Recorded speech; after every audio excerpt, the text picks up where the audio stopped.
ఏ గ్రామంలో అయినా సరే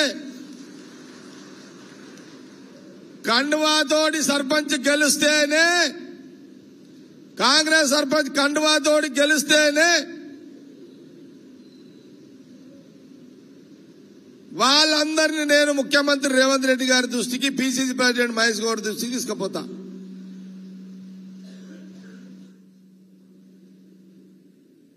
మన అధికారికంగా ప్రకటించిన, మీరు ప్రకటించుకున్న కాంగ్రెస్ సర్పంచ్ మన వాళ్ళెవరో ప్రయత్నాలు సరిగ్గా చేసుకోకుండా ఓడిపోయి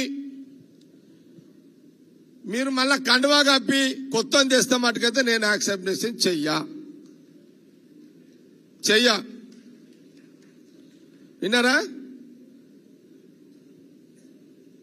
బలరాం, నువ్వే ఎగ్జాంపుల్ చెప్తున్నా, నువ్వు కాదు, తాళపల్లి సర్పంచ్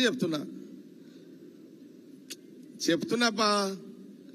ఇప్పుడు ప్రవీణ్ ఉన్నాడు, ప్రవీణ్ సర్పంచ్ గెలిచి వచ్చి కండువతో గెలిచి వస్తే ఆయనని నేను క్యాండిడేట్ ని సీఎం దగ్గర తీసుకుపోతా. టైం బాగలేక తాళపల్లి కాంగ్రెస్ గెలవకుండా ఏదో మనోళ్ళే వెన్నుపోటు పొడిచారు సార్, ఇక అతను మన దాంట్లోకి వస్తా అంటుండు, కండువా కప్పుదామంటే నేనైతే కండువా కప్ప.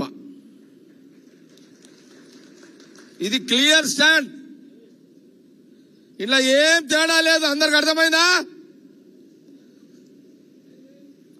నాకు ఎట్ట తెలవాలి?